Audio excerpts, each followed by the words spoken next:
je vais donner le point de vue du fiscaliste sur le secteur informel pour dire que, faire un petit rappel, j'étais membre du groupe consultatif sous-groupe Finances publiques et vers les années 90. 90, ça nous rappelle là un grand plan Saholum. Je félicite encore M. le Premier ministre qui était ministre du Budget à l'époque. Et dans ce groupe, on m'a demandé de faire le point sur les recettes fiscales mobilisées par la DGID et en même temps, on me demande une note sur la fiscalisation du secteur informel.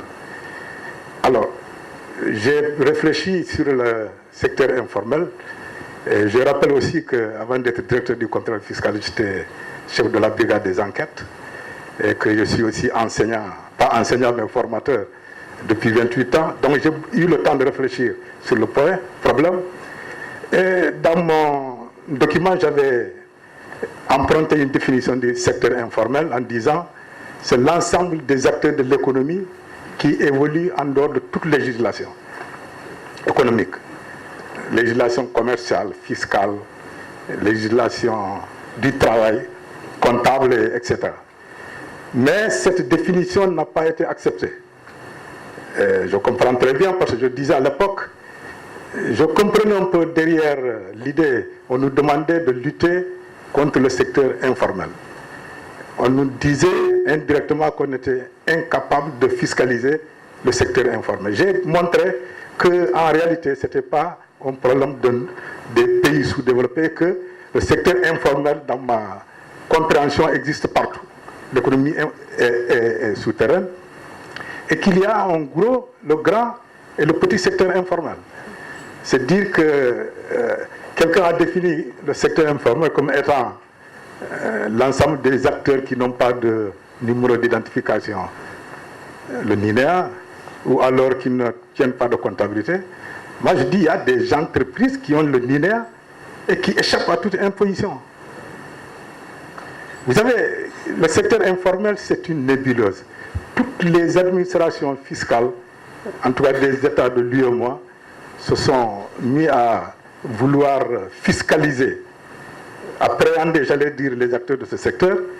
Et il y a eu beaucoup de tentatives, on a créé au Sénégal. À l'époque, on m'a demandé de réfléchir d'ailleurs sur ce que nous avons fait et ce que nous comptons faire pour fiscaliser le secteur informel, c'est-à-dire l'extension du champ d'application de la loi à ce secteur qui nous échappait. J'avais cité le cas des PPA à l'époque. Il y avait aussi la taxe d'égalisation que nous avons empruntée de la Belgique. Il y avait les accords sur les importations maintenant. La taxe spéciale sur les véhicules de moins de 13 chevaux. Les acomptes. Vous savez, il y a beaucoup de systèmes. Mais tout ça, c'est pour appréhender un secteur qui nous échappe. Et ce secteur, vous ne pouvez pas imaginer, des gens ont des numéros d'identification fiscale, des NINEA, qui importent normalement. J'ai fait une enquête, j'ai vu des importateurs qui importent des chiffres, pas des chiffres d'affaires, mais valeur d'importation 15 à 10 milliards, 10 à 15 milliards, et qui, une fois qu'ils rentrent sur le territoire national, ils disparaissent. On ne peut pas les appréhender. C'est pour dire que c'est un peu de la fraude, et c'est de la fraude scientifique qui est en avance sur les administrations. Nous courons derrière. Actuellement, on a généralisé le NINEA, mais ils trouveront le moyen de contourner. On se sert de la loi pour contourner la loi. Vous savez, M. Mboup a parlé aujourd'hui que s'il voulait, il aurait pu arrêter de produire du riz et importer du riz. Et il a parlé d'avoir plusieurs importateurs. En fait, c'est ça le système du dégroupage. Si vous prenez 10 cartes import-export dans une maison, dans une famille, tous les enfants, j'ai eu des importateurs de 10 ans, 13 ans, ils ne savent même pas qu'ils ont importé. Et Mario doit convoquer des gens, vous avez importé pour 500 millions. Mais c'est des enfants, ils ne savent même pas de quoi je parle. Parce qu'on a fabriqué des cartes import-export à leur nom et on importe. Vous voyez, dans un conteneur, il y a 10 importateurs, c'est du groupage. En fait, tout ça, c'est pour une seule personne. On découpe tout pour pouvoir mettre sur le marché local et puis on disparaît. C'est pour dire que c'est un secteur qui est... Chez nous, on ne l'a pas défini dans le Code général des impôts, il y a pas, le mot secteur informel n'apparaît pas. Mais il y a des pays qui ont défini en disant c'est l'ensemble des acteurs qui ont un chiffre d'affaires inférieur ou supérieur à temps, ou bien un chiffre d'affaires qui sera déterminé par arrêté du ministre. Nous n'avons pas défini. Nous avons une segmentation de la population fiscale, grande entreprise, petite, moyenne entreprise, petite entreprise et micro-entreprise. On ne qualifie aucune catégorie de secteur informel. C'est-à-dire la loi fiscale sénégalaise ne parle pas de secteur informel. Alors, moi, je me permets de dire, tout ce qui nous échappe pour nous, c'est ça le secteur informel. On a parlé de 150 000 ou 300 000 petites entreprises, mais la CGI qui est censée être l'impôt synthétique applicable aux entreprises, aux micro-entreprises, c'est peut-être 5 000 contribuables.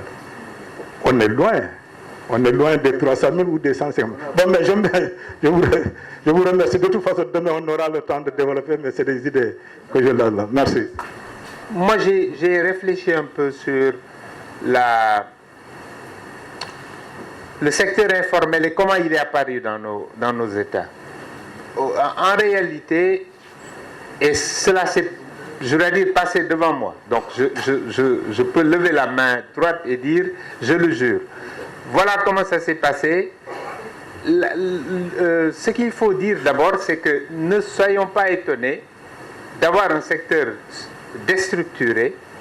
Je suis d'accord avec Camara. En réalité, il n'y a pas de secteur, pour ainsi dire, informel. Il y a des entreprises dans des typologies diverses. Et c'est ce que je vous proposais ce matin de voir, parce que les secteurs de l'économie, en économie, ça signifie quelque chose de bien particulier.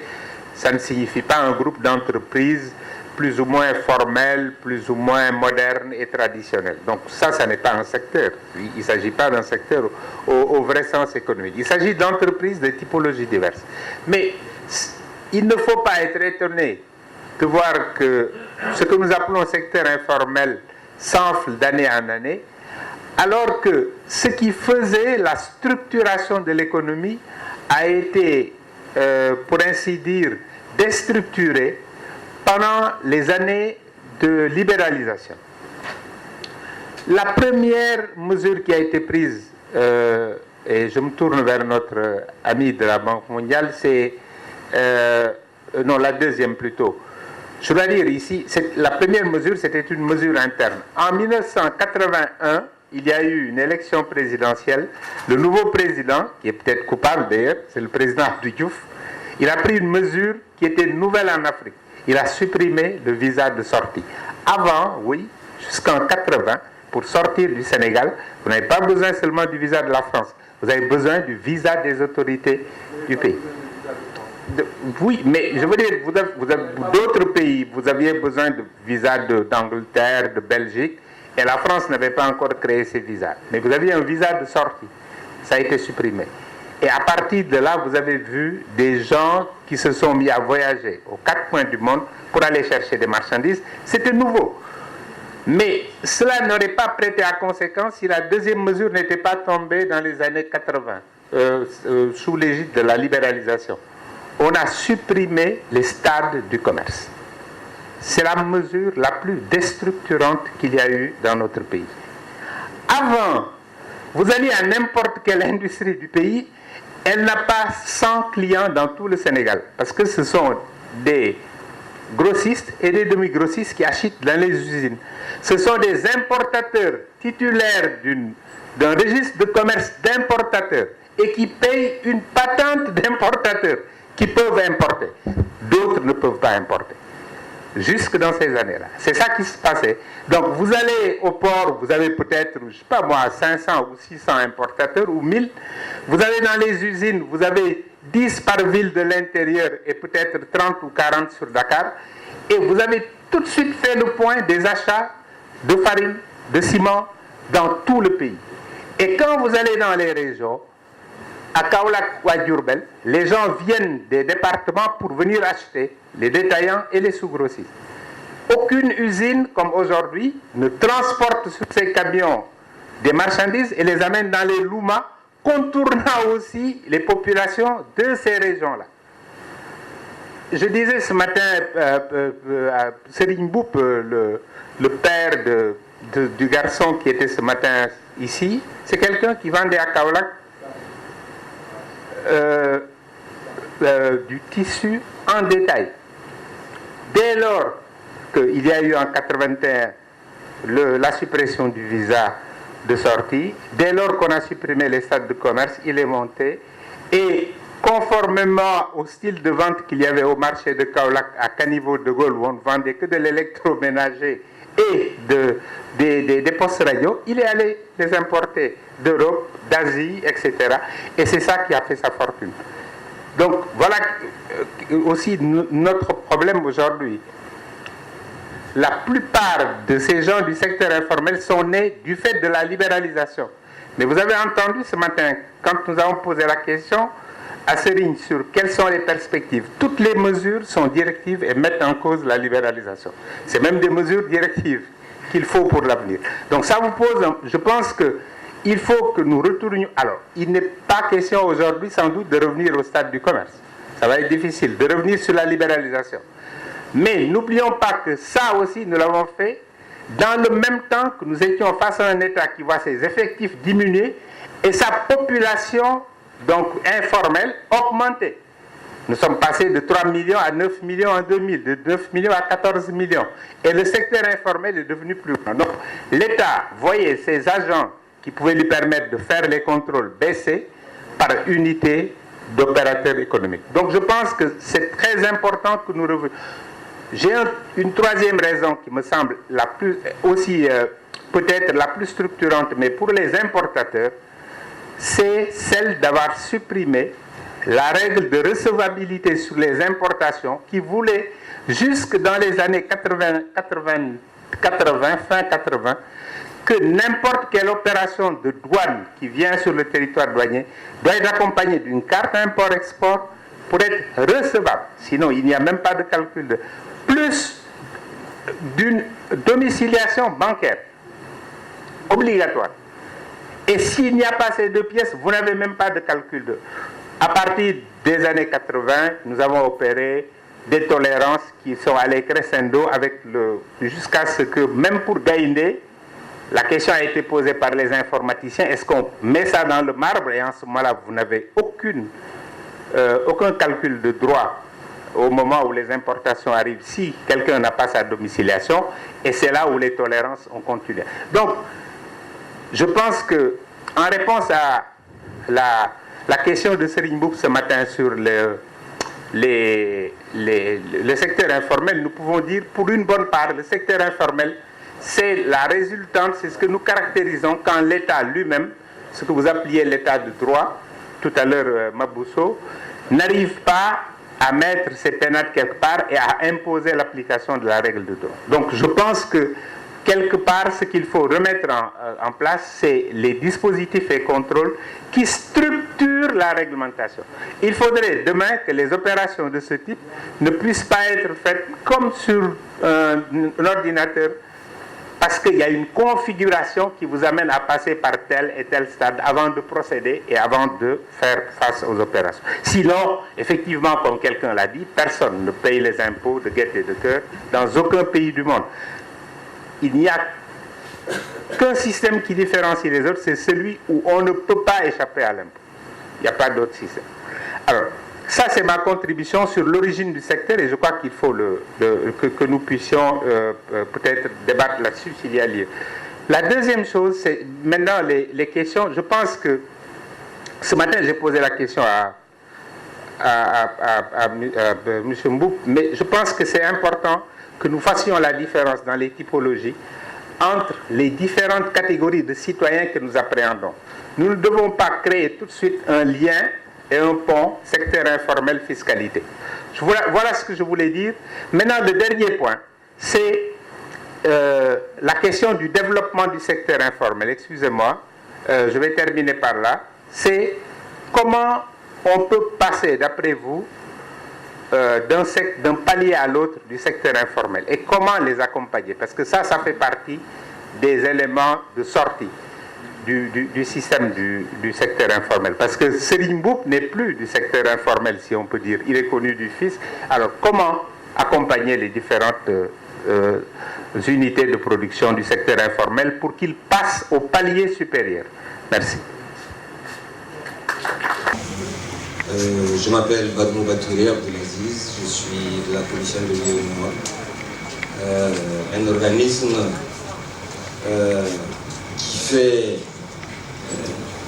œuvre, j'allais dire, d'intégration pour accéder, j'allais dire, à une économie d'échelle pour permettre à nos différents entrepreneurs de connaître l'expansion qui, à son tour, cette expansion va permettre aux États, à nos économies de décoller. Alors, à ce point de discussion, que dire? Sinon, je ne sais pas. Je ne sais plus ce que c'est que le secteur informel. Je suis fiscaliste de profession. Évidemment, à la fin des années 80, avec les difficultés de mobilisation de ressources internes, on nous a dit il faut mobiliser, et M. Camara l'a dit tout à l'heure, mobiliser le secteur informel.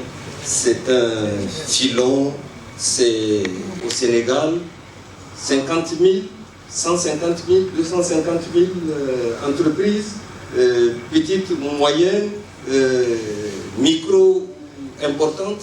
Toujours est-il que personne ne peut se risquer à donner une sorte d'évaluation de ce que représente le secteur informel.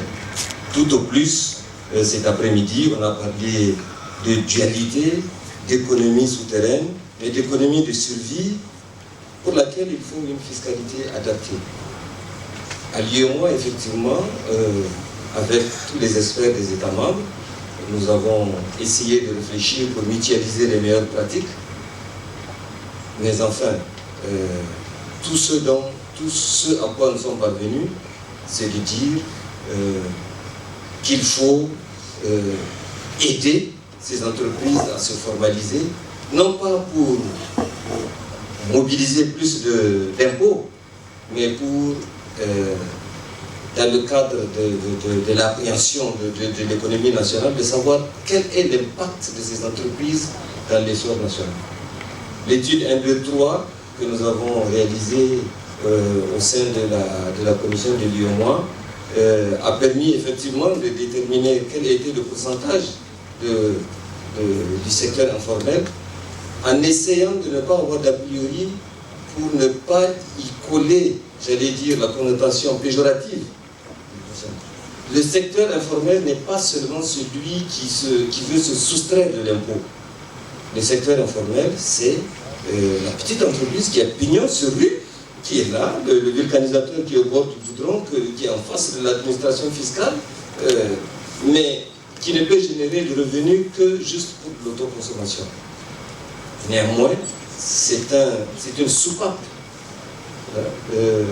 d'échappement pour l'emploi, pour occuper une jeunesse qui vient des fois est scolarisée, mais qui n'arrive pas à avoir l'emploi. Comme le disait M. Mboup ce matin, ceux qui sont allés à l'école française aspirent à être des fonctionnaires, des salariés. Ceux qui sont allés dans les DARA aspirent à trouver solution à leurs problèmes.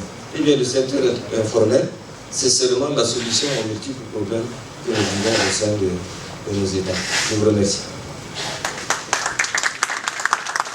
Sur le ton de la provocation, c'est vrai, il y a eu beaucoup de réponses. Même provoqué M. Loïc. Il a fait état de nos relations ailleurs pour ne pas me répondre. Mais je vais continuer. Je crois que moi, je vais deux ordres de questions. La première, appréhender le secteur informel. Je crois qu'il faut une démarche qui exclut totalement l'aspect fiscaliste. Et comme le dit Mabousso, si on va dans l'informel pour leur dire c'est l'impôt, mais c'est raté. C'est raté. Donc pour appréhender, je crois qu'il faut qu'on essaye de réfléchir à autre chose. On trouve une autre démarche, on est en train de la trouver. Il y a des solutions qui sont en train de faire. Le deuxième aspect, ce sont les solutions.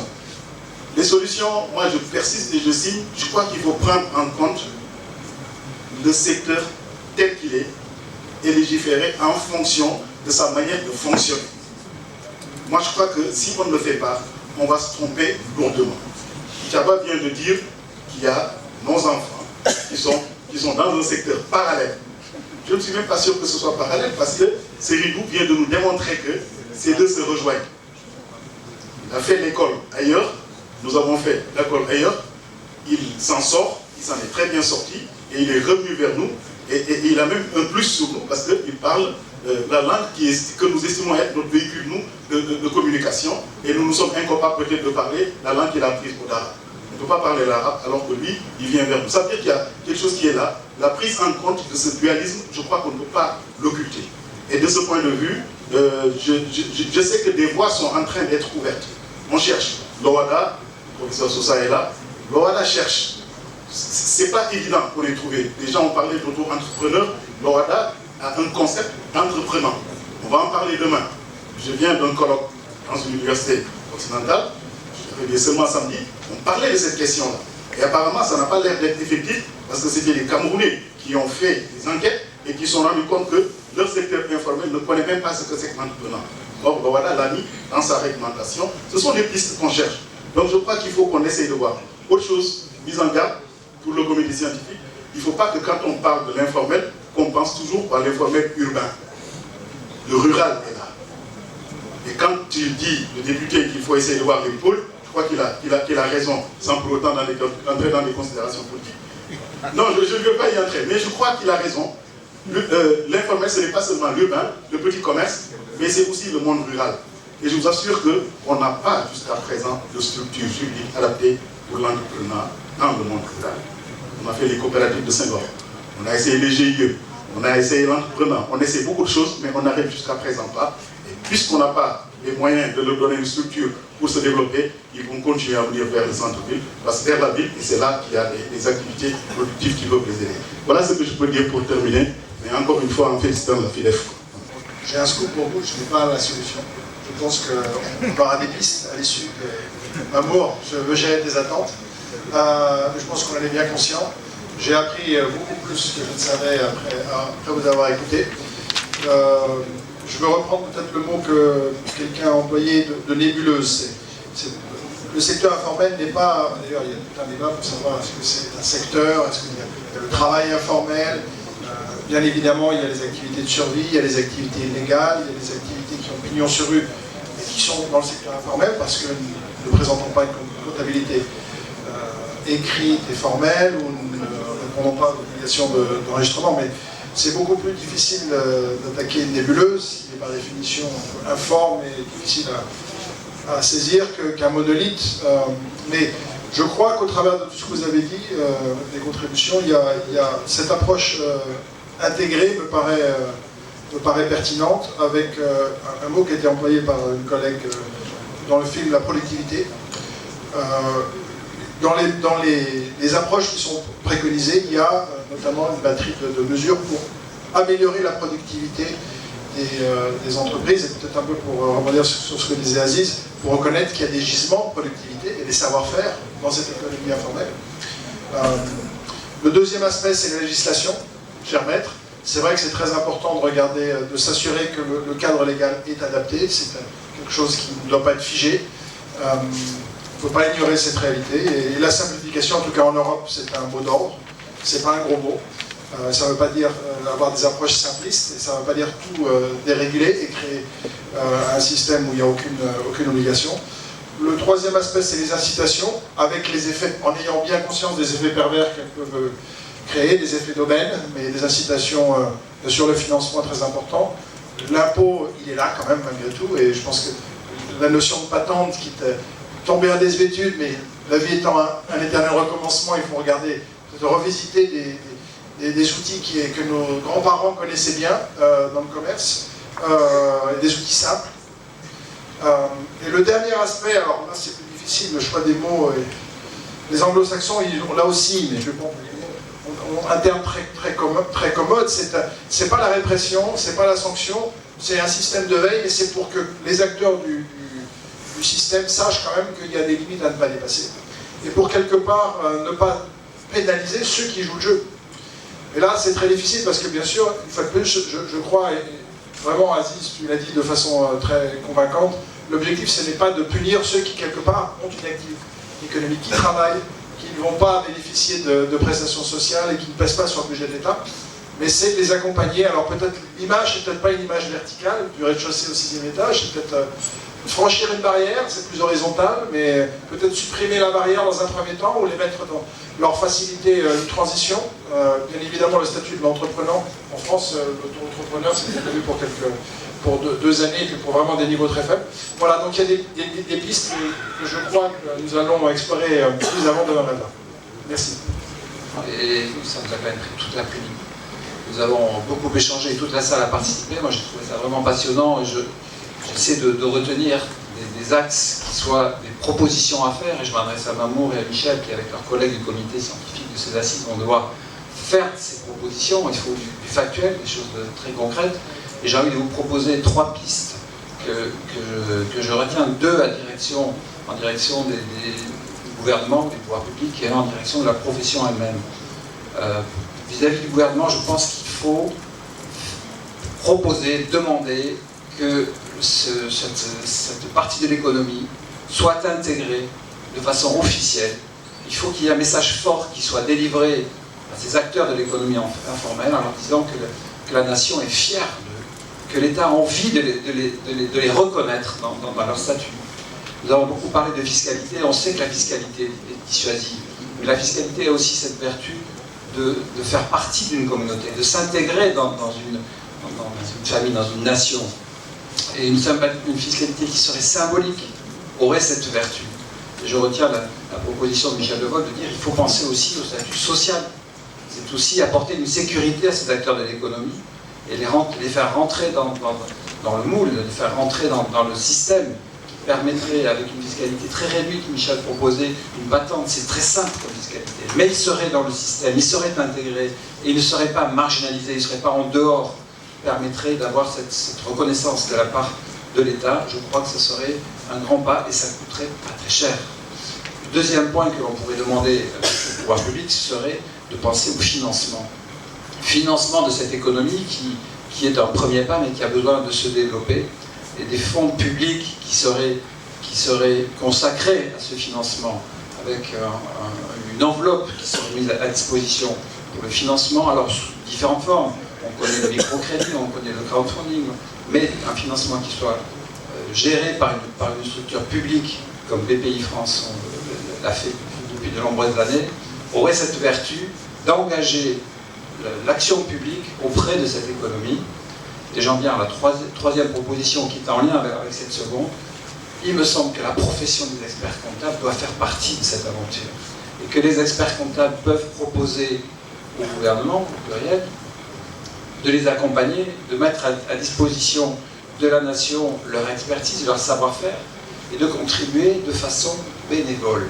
Si vous faites cette proposition, vous vous engagez dans une démarche qui est une démarche civique, une démarche qui consiste à dire tout le monde relève les manches, tout le monde va mouiller le maillot pour s'attaquer à ce sujet majeur, et un expert comptable sur la base d'un bénévolat, on ne peut pas obliger tout le monde, mais ceux qui voudront participer à cette aventure le feront de façon bénévole, propose un business plan, propose de faire des états prévisionnels qui vont servir d'analyse pour l'étude du financement qui sera assuré par le fonds public dont je parlais. Ça va prendre quoi? 1 heure, 2 heures, 3 heures maximum pour recevoir la personne et l'aider à monter son business plan. Vous faites cette proposition, vous engagez la profession des experts comptables avec les pouvoirs publics, tout ça au service de la nation et de l'économie nationale, ça a du sens. Je retiens 2 choses. La première, et ça ressort de l'intervention de M. Omar Diaye, c'est l'interaction qu'il y a entre secteur formel et secteur informel. Autrement dit, c'est le secteur formel, structuré, qui entretient le secteur informel. La question que cela m'inspire, c'est quelle mission de service public, quel rôle le secteur formel doit jouer, et notamment vous, les experts comptables, pour tirer ces acteurs du secteur informel vers le secteur informel. l'idée derrière, c'est la disponibilité de l'information. Si l'administration fiscale est mal à l'aise pour appréhender cette activité, c'est parce qu'elle n'a pas l'information. Et donc, c'est bon de réfléchir un peu sur la disponibilité de l'information pour appréhender cette activité. Le deuxième élément, bien entendu, ça fait l'unanimité, c'est que la question de la formalisation du secteur informel ne se résume pas à une question de taxation. On est d'accord, c'est une évidence. Autrement dit, il faut que les acteurs du secteur informel trouvent leur intérêt à se formaliser. Cet intérêt-là, ce ne sera pas de leur dire que vous allez avoir des incitations fiscales, puisqu'à la base, ils payent zéro. Et donc, c'est d'autres types d'incitations, en termes de financement, d'incitations sur le plan social, qui peut, à mon avis, les conduire à migrer du secteur informel vers le secteur formel. Mais bien entendu, professeur, at the end of the day, nous avons besoin de recettes. La finalité, c'est de percevoir des ressources. Merci. Une journée très chargée, mais également très riche. Nous allons maintenant donner la parole à le rapporteur, M. Mohamed Idriss, pour nous faire la synthèse de nos discussions. Donc, je vais essayer de le faire. Et je compte sur votre indulgence au cas où j'aurais donc oublié certaines réflexions qui auraient été développées, que je n'ai pas reprises dans ce rapport. Permettez-moi tout d'abord de revenir au sujet, parce que durant toute la journée, nous sommes directement plongés dans les débats, sans pour autant faire une petite introduction sur le choix du sujet, qui est donc l'économie informelle, l'économie émergente, la profession comptable francophone s'engage. Comme vous pouvez le constater, ce sujet comporte deux parties. Donc c'est l'économie informelle qu'on veut qu'elle aille vers une économie émergente, et la deuxième partie qui est l'engagement de la profession comptable, qui n'a pas fait beaucoup de débats cette première journée. Donc pourquoi ce thème? D'abord parce que c'est une réalité économique non négligeable, mais souvent occulte, avec des débats, comme on l'a constaté, contradictoires et des fois opposés. On peut refléter ça à travers des questions qui sont l'économie informelle plus une gangrène ou une aubaine, donc c'est le débat. La lutte contre l'économie informelle devrait être faite par, je dirais, le bâton ou la carotte, si on peut dire. La répression ou l'accompagnement, un système dissuasif ou un système incitatif. Donc, si vous voyez, c'est un petit peu toutes ces réflexions qui sont revenues et sur lesquelles, je pense, on va devoir continuer à approfondir. Mais des certitudes sont là. C'est des certitudes de style que l'économie informelle est mieux connue et peu documentée. Je pense que c'est la réalité. L'économie informelle est un phénomène hétérogène. Donc, je pense que c'est très important et c'est à retenir dans toutes les réflexions qu'on veut avoir pour les solutions. Parce que l'hétérogénéité du phénomène impose des solutions adaptées et je vais revenir tout à l'heure. Il est donc important de comprendre les dynamiques de l'économie informelle pour mieux réaliser les transformations des économies donc moins avancées qui sont les nôtres, vers d'autres activités que celles de subsistance, vers des activités plus structurées qui permettent une croissance, des emplois, et surtout des emplois de meilleure qualité, parce que de toutes les façons, le secteur informel, tout le monde reconnaît aujourd'hui que l'emploi. Donc, mais le vrai sujet, c'est des emplois de meilleure qualité, avec d'autres prérogatives. L'économie informelle présente une dimension micro- et macroéconomique, c'est également l'un des points qui justifie le sujet. C'est d'abord une problématique microéconomique, puisqu'il s'agit de traiter des activités des individus, des entreprises, donc c'est de la microéconomie, mais il serait responsable de vouloir, je dirais, aborder ces sujets sous ce seul angle, donc sans en apprécier les conséquences macroéconomiques à l'échelle d'un pays, donc d'enjeux au niveau des ressources financières pour les États, et surtout, et c'est le plus important, je pense, c'est revenu dans toute la discussion depuis tout à l'heure, en tant que levier de croissance et d'emploi, parce que on sait tous que le problème fiscal est secondaire, donc il y a beaucoup plus à prendre en compte cette particularité de levier de croissance et d'emploi, sans perdre de vue l'impact sur la capacité des États à s'ouvrir, à conquérir des marchés internationaux. Donc ça aussi, c'est des choses qui ont été dites. Le deuxième point du sujet, excusez-moi, c'est pourquoi l'engagement de la profession comptable. Parce que c'est quand même la deuxième partie du thème qui a été retenu. Je ne vous apprends rien, donc les experts comptables que nous sommes. Pour les autres, je rappelle tout simplement que la profession comptable est au service de l'intérêt général. C'est, je dirais, c'est une mission qui est là. Et ensuite, parce que, comme aujourd'hui la responsabilité sociale d'entreprise est un phénomène important, la profession doit intervenir et pour apprécier la qualité d'information fournie par les entreprises. D'ailleurs, les entreprises, quelle que soit leur taille, je pense aussi ça c'est important, depuis le matin, tout à l'heure ça a été dans la séance inaugurale, on ne s'occupe pas uniquement des grandes entreprises. Donc il faut donc apprécier ce que peuvent être les entreprises, quelle que soit leur taille, leur forme juridique, la nature de leur activité, le lieu d'implantation, je pense aussi c'est revenu tout à l'heure, donc ça soit donc en termes d'aménagement du territoire, au milieu rural, au milieu urbain, donc c'est des sujets importants. Aussi la conjonction de plusieurs sujets communs et transversaux, tels le développement durable, la gouvernance d'entreprise et des organisations en général, le respect des droits des travailleurs, les droits humains en général, conduit donc la profession à se mobiliser parce qu'il est partie prenante donc, de ce débat et il est concernée. Donc, par rapport à tout ce qui a été dit depuis ce matin, je pense que ça relève, je dirais, du diagnostic et de l'état des lieux. Depuis ce matin, on a essayé de faire un petit peu donc, des réflexions, aussi bien dans les discours au niveau d'ouverture que dans les débats de cet après-midi. C'est donc important de faire le point sur l'état des lieux, d'identifier les impacts sur en fait, que l'existence de cette économie donc, présente, justement afin de pouvoir s'attacher à dégager donc, les principales caractéristiques, comme je viens de le dire, pour définir les meilleures stratégies donc, d'approcher, je ne dis pas de lutter ni de combattre, mais d'approcher ce phénomène qui est le secteur informel. Donc, ça a été dit également au niveau de l'état des lieux, je pense que d'abord il y a une nouvelle approche de définition.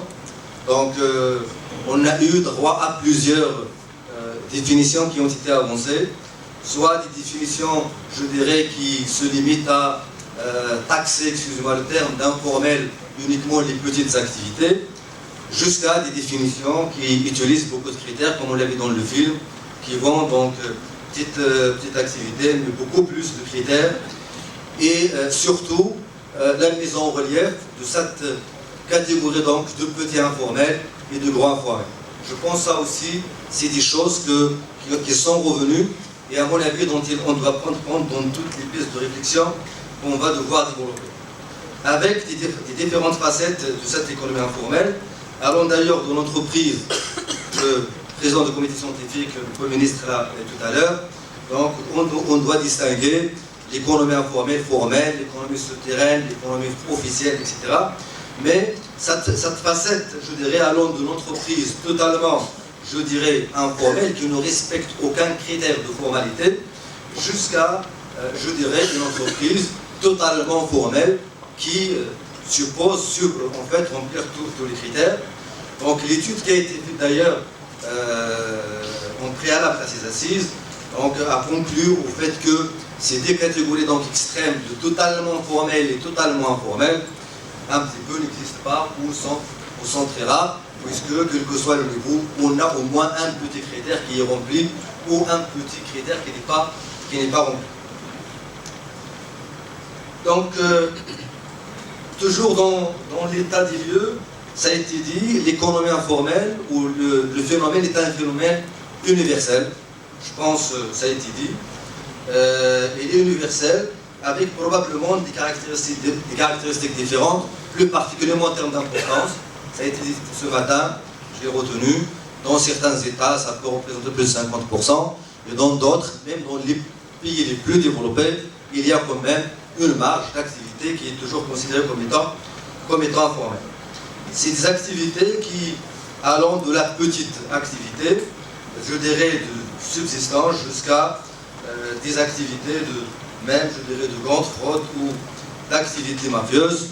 Et je reviendrai tout à l'heure sur la définition effectivement où on doit quand même mettre de côté les activités donc illicites qui de toutes les façons non seulement ne respectent pas les réglementations mais sont interdites, donc on ne devrait pas qualifier dans le secteur informel.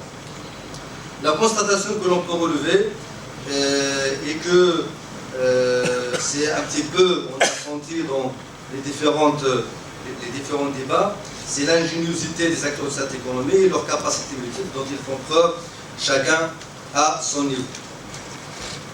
Toujours au niveau donc de l'Afrique, je pense que l'économie informelle, ça a été dit, quelques chiffres, c'est important à rappeler.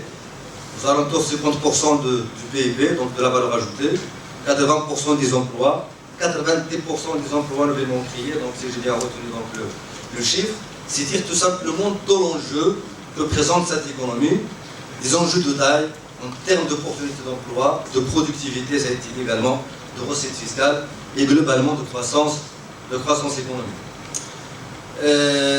Je reviendrai pour terminer au niveau de cet état des lieux, sur ce premier point, sur cette distinction entre informel et petit informel, et pour tout simplement dire que c'est une distinction qui mérite d'être toujours gardée à l'esprit pour toute réflexion au niveau donc de la suite de notre travail.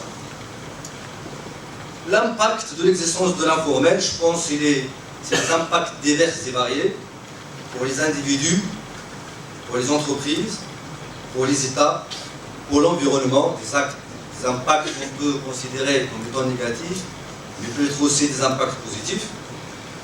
Le plus important, si je reviens par exemple sur les individus, d'abord c'est cette importance, je dirais en termes de population active que ça représente, cette problématique de la protection ou de la reconnaissance sociale, je pense que c'est très important aussi. Donc ce n'est pas uniquement la problématique de la protection en termes de protection des individus, mais également de leur reconnaissance en tant qu'individu à part entière. Donc cette problématique de protection et de reconnaissance sociale, la problématique de la précarité de l'emploi que ça présente, précarité qui d'ailleurs ne présente aucune possibilité de progression. Et pour les entreprises, je pense que ça a été dit, on ne doit pas perdre de vue cette relation complexe de nature concurrentielle que ça présente entre les entreprises, mais également de coopération, et plus particulièrement ce lien entre les entreprises formelles et informelles. Entre les entreprises formelles et informelles, qui de toutes les façons opèrent dans la même économie, de toutes les façons, quelque part, une production, on peut imaginer des productions totalement informelles de bout en bout, dès la production, la distribution jusqu'au consommateur final, mais aussi on peut envisager que l'informel prend le relais à partir d'un certain niveau, c'est-à-dire de processus économique, et dans ce cas, on ne peut pas perdre de vue ce lien. Et ce lien, je pense que c'est très important également à souligner, puisque là, en termes de problématiques fiscales, ça peut avoir un impact, non pas sur la partie informelle, mais sur la partie formelle, dans la mesure où la partie informelle peut alimenter et faciliter, je dirais, les problématiques fiscales au niveau du secteur formel. Donc, au niveau international, je pense qu'on l'a dit, ça a été dit également, c'est la difficulté que présentent les structures pour les entreprises informelles d'accéder aux marchés internationaux qui sont souvent, comme on le sait, régies par des normes. Et je ne vous apprends rien, ce n'est pas des petites structures informelles qui vont pouvoir respecter toutes les normes et s'attaquer donc et à conquérir les marchés internationaux. Mais cela ne doit pas, je dirais, nous faire perdre les atouts et les potentiels que présente ce secteur, avec des richesses et des potentialités importantes, et plus particulièrement le fait qu'on voit, je dirais, des métiers qui sont toujours là, une interaction et des adaptations d'activités modernes. Je pense à des activités modernes, même la téléphonie, etc., où ça présente quand même, je dirais, des opportunités. Le président du comité scientifique tout à l'heure à, je reprends une phrase, j'espère que je l'ai apprise par cœur, c'est quand même un secteur de transit et de transition nécessaire, je dirais, pour atteindre une économie émergente, je dirais, et c'est là l'un des atouts, je pense, de ce phénomène. Donc la richesse, je pense, est là, il est informel. Toute la question, c'est comment permettre aux hommes et aux femmes qui travaillent dans ce secteur de pouvoir trouver une place reconnue donc, au sein de la société et quel modèle. La formation est revenue dans tous les débats depuis tout à l'heure. On a même droit à des types de formation, etc. Mais ce qui est important aussi, c'est que on a vu que en fait, des opérateurs qui n'ont pas une formation, une catégorie de formation, on peut quand même prendre le train du formel et probablement on a des gens, en fait, des individus qui ont une formation, même universitaire et supérieure, qui, faute d'avoir trouvé un emploi, je dirais, opèrent dans le secteur informel. Donc, cette question de la formation mérite toute l'attention, avec bien entendu la problématique de l'éducation qui a été soulevée. Voilà un petit peu, mesdames et messieurs, le résumé, je dirais, de l'état des lieux, du diagnostic global. J'espère que je n'ai pas, je fais un petit peu le point. Maintenant, l'après-midi, on avait commencé déjà à évoquer quelques pistes de réflexion pour justement approcher donc, ce phénomène. Et je pense déjà, je commence par ce qui a été dit le matin, parce que c'est très important, c'est le rôle de l'environnement institutionnel et social en termes, je dirais, d'expliquer le rôle et le développement de l'informel. Je pense tout à l'heure, le témoignage de l'opérateur, il est revenu, j'ai compté au moins à 4 reprises, sur la problématique de l'environnement et du système, avec un grand S probablement, et du système, je ne sais pas lequel, mais du système.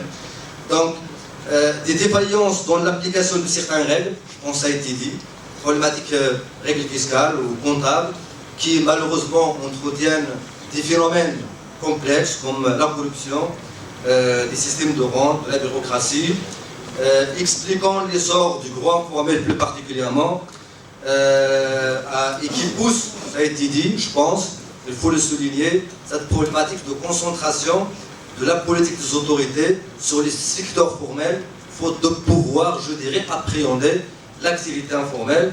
Mais ça aussi, c'est peut-être présente une relation de cause à effet entre le développement et du secteur informel. Les origines, je pense qu'il y avait une question tout à l'heure, c'est très important de dire, il faut qu'on parle des origines. Donc, je ne peux que, encore une fois, remercier le président du comité scientifique par l'intervention qu'il a faite cet après-midi. Je pense que les origines sont diverses et variées. D'abord parce que nos économies étaient informelles à la base et qu'on devait les moderniser pour qu'elles aillent vers le formel, mais également les actes, quelques décisions qui sont prises par les États qui développent ce secteur. Ce matin, on a parlé de la problématique de la justice, qui favorise les mauvais payeurs, qui favorise les mauvais salariés, ainsi de suite. Donc tout un certain nombre de causes ou d'origine de ce secteur. J'arrive donc à la fin.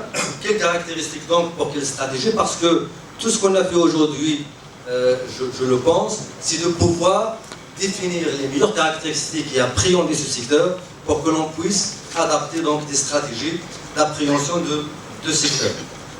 Donc, certaines caractéristiques communes peuvent justifier d'appliquer des mesures similaires. Donc, l'originalité prouvée dans certains domaines ne doit pas être, perdue de vue dans toute réflexion de mutation vers un mode formel, notamment la façon de s'organiser, la capacité de l'adaptation. Mais je pense que la question qui a été posée, je pense qu'il mérite d'être posée, c'est peut-on, où faut-il faire évoluer l'informel de le formel? Ça, c'est la question de tout à l'heure. Je pense que oui, et je pense que personne ne peut dire non. Mais comment le faire sans pour autant rompre cet équilibre que procure l'économie informelle en termes d'emploi et la transformer en vecteur de croissance et de développement. Donc, je termine par quelques réflexions de cet après-midi, parce que c'est déjà, je dirais, des propositions qui ont été avancées. D'abord, on demande des propositions concrètes, je pense que c'est important, des propositions concrètes pour relever le défi de cette économie informelle. Parmi donc ces propositions, je pense, juridiquement, et ça rejoint à mon sens la réflexion de ce matin, qui essaie de dire l'approche devrait être une approche endogène, progressive. Il faut descendre dans le secteur informel, au sein du secteur informel. C'est pour cela que, même si ça n'a pas été utilisé le terme endogène, je pense une approche endogène au sein du secteur. Et je pense que c'est un petit peu corroboré par notre professeur qui a dit qu'il faut adopter une approche, changer d'approche, je dirais, pour même sur le plan juridique, essayer de prévoir un droit qui convient donc à cette activité. Le secteur informel se crée son propre droit, ça a été dit, et d'autres réflexions sur les pistes d'amélioration, notamment adopter des lois applicables et participer à leur applicabilité, développer la profession comptable en intégrant les différents intervenants dans le domaine. Je dirais, pour le secteur informel est peut-être sciemment entretenu. Je pense que c'est une question qu'on peut remettre dans les causes tout à l'heure. Il faut, en fait, autre question, comment peut-on stimuler et accompagner les entreprises informelles à passer le palier du secteur formel. Donc un certain nombre donc, de pistes de réflexion qui ont été développées cet après-midi, je pense qu'elles sont intéressantes, mais le vrai débat à mon avis est dans le détail, c'est dans les ateliers donc, de demain. Je pense que cette première journée nous a permis quand même d'attaquer ce premier sujet qui est l'état des lieux, le diagnostic, de commencer à réfléchir à des solutions, notamment il faut démontrer l'intérêt de quitter l'informel. Je pense que c'est une question qui a été également tout à l'heure développée, donc on ne peut convaincre quelqu'un en lui montrant l'intérêt, c'est-à-dire l'opportunité qu'il a et le compte qu'il trouvera à quitter l'informel vers le secteur formel. Donc toutes ces réflexions seront approfondies demain dans les ateliers. Je vous remercie de votre attention et j'espère que je n'ai pas été trop long pour vous rapporter.